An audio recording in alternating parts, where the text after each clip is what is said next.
What's going on, Jets fans? Welcome into the Jets Report. I'm your host, Patrick Siepman, and coming up on today's show, we got a new update around the Jets possibly trading Breece Hall from one of the top Jets insiders. Zach Rosenblatt gave his thoughts on it, and I just thought it was very insightful, so I want to share with you guys those quotes there. And then also, Bleacher Report came out with 4 trade packages for Breece Hall, so we get you guys the information you guys need on that one. But before we do so, if you guys could help me out, right before I walked in the studio today, my boss has actually challenged us to get 300 likes. So if you guys could hit that thumbs up icon, I would really appreciate it. Helps me avoid an awkward meeting with my bosses as well if we don't hit 300 likes. If you guys haven't already, go down there, hit that thumbs up icon. It's a free and easy way to help us get this video out to more and more Jets fans.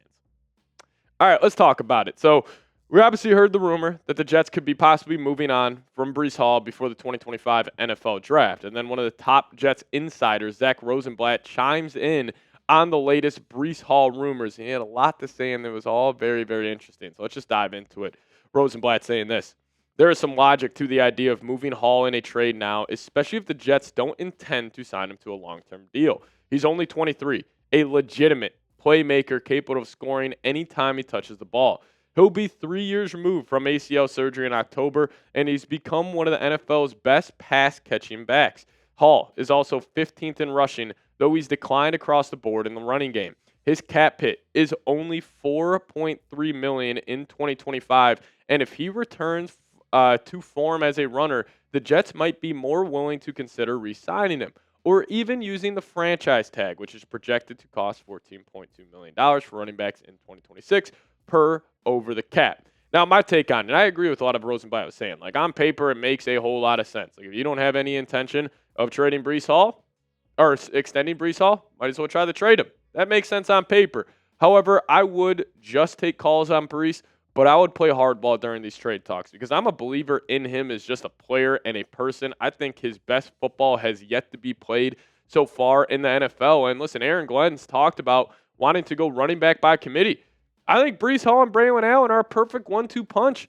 You have kind of that scat back home run hitter in Breece, and then you got the thumper in Braylon Allen. And, you know, the Jets weren't able to run the football last season. Was that because of scheme? Was that because of shaky offensive line play once Fashanu went down? Or was it because of just poor play at the running back position? I'd probably chalk it up more to the scheme and the offensive line play, but both these guys were still somewhat productive. Obviously, the yards per carry, you'd like it to be a whole lot higher, but still even Breece Hall, he still had 1,200 yards this past season, all purpose. So I would not move on from him. And you know the new offensive coordinator, Tanner Engstrad, is going to try to replicate what he had in Jahmyr Gibbs and David Montgomery. And I think Breece Hall and Braylon Allen, maybe they're a poor man's version of Gibbs and Montgomery, where Gibbs is that scat back, that home run hitter, elite athlete. And then you got Montgomery being that thumper who's a great goal line back as well. So, listen, it's definitely a tough conversation because, you know, it does make sense to trade Breece Hall early if you have no intention of extending him, but I would still be very hesitant to do so because he is still an elite playmaker. And also, if you want to help out your guy, Justin Fields, having a strong run game and having 2 good running backs is a great way to do so. But Rosenblatt also said this: there are deterrents to a trade too. What is good value for an explosive 23-year-old running back at minimal financial cost? Most running back trades in recent years haven't netted significant value. The closest comparison for Hall might be when the Lions traded DeAndre Swift to the Eagles in 2023. Swift, like Hall, was in the final year of his contract. Detroit, where both Tanner Engstrad and Glenn were, of course, traded Swift and a 7th-round pick to the Eagles for a 4th and 7th-round pick. And, you know, listen, you're not going to get good value out of a Breece Hall trade. And we'll talk about some trade packages here in a little bit. But, you know, his value right now is at an all-time low. Coming off a bad year, did not look like the same guy he once was in past seasons. But you do not want to sell for cheap. You do not want to sell, you know, take stocks, for example. You don't want to sell when the stock is at its lowest. You want to hopefully sell when it's at its highest. So maybe Breece Hall has a great year for the Jets. Then they could extend him, and then maybe a year from now you try to trade him. But I think right now, unless it's a trade offer that absolutely blows you away, do not sell for cheap. You need good football players. And Aaron Glenn, he talked about it. I'm not in the camp of just letting go of good football players. Well, Breece Hall is just that. I love the idea of him and Braylon Allen being that 1-2 punch. We'll just have to wait and see how it plays out. But wait, what say you on this one? Would you trade Breece Hall? Tough question. I'm going to probably go pass on this, but you guys let me know. Give me a T for trade. Give me a P for pass. You guys let me know your thoughts. If you're running the New York Jets, your new GM, Darren Moogie, what are you doing with the star running back out of Iowa State? T for trade, P for pass. All right, let's talk about some Breece Hall trade packages now. Bleacher Report caught word of this rumor, and they released an article yesterday going through 4 trade packages, and I was kind of a fan of some of these, but not really. So the first one here, Bears.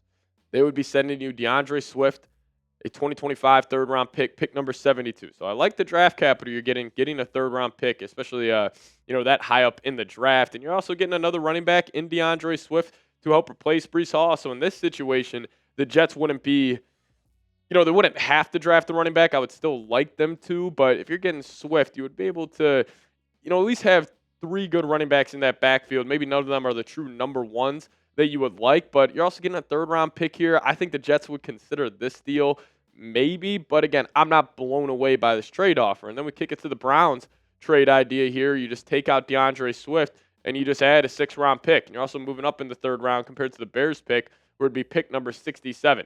I like this idea. Do I love it? Not necessarily, but if the Jets are really trying to go to this full-on rebuild and retool of this roster, getting that extra draft capital might be something that entices them a little bit. And plus, I'm sure the Browns want to get aggressive for a running back. Maybe you could turn that 3rd into or turn that 6th into like a 4th or 5th round pick. Like if you're getting a 3rd and a 4th, that's definitely a longer conversation to have about trading Breece Hall. But how about the Dallas Cowboys as well? Jerry's going to try to swing big eventually. He hasn't over the last couple of years, but maybe he views Breece Hall as that home run pick. And in this trade, Bleacher Report tossed out there would be the Jets receiving a 3rd round pick, pick number 76, and a 5th round pick, pick number 204. Again, like it, don't love it. I still would kind of hold out to maybe the Jets getting a 2nd, or maybe they get a 3rd and a 4th in this deal. But, I can see the Cowboys getting aggressive, and maybe this is something on draft night where, everybody is kind of hoping to get one of these top backs. There's about a solid 10-man group. Honestly, there's incredible depth in this draft class as well. But maybe the Cowboys are sitting there in the 3rd round. They don't love any of these running backs. And then they call you saying, hey, we'll just give you a 3rd and a 5th for Breece. But this Commanders trade is pretty interesting too. You are going to get a 4th round pick here and Luke McCaffrey. I'm not sure if I'm the biggest fan of this, considering the Jets already have feels like 5 wide receiver 2s, wide receiver 3s right now. So I don't know if McCaffrey would have that much usage here, but I do like him in the slot. We'll see if he develops into a solid NFL wide receiver, but getting a 4th round pick, not in love with it. But any of those trade ideas, it would be kind of one of those situations where it's like, okay, the Jets had no intention of extending Breece Hall no matter what he did. But for any of those, I'm probably passing on all those trades. And listen, I would be against trading Breece Hall, but this would be the draft class to do it. Like, this is the best running back draft class of all time. And you could go get a guy in the 3rd round who could maybe replicate Breece Hall's production. But still, I would be against it. Breece Hall is an awesome running back. He's an awesome playmaker with the football in his hands. So it's a tough conversation, but I just wanted to break it down on today's show. And if you guys made it to the end, hit me with a Go Jets down below in the comment section. Appreciate all of you guys for tuning in on this lovely Wednesday morning. So we'll see you guys next time. As always, Go Jets.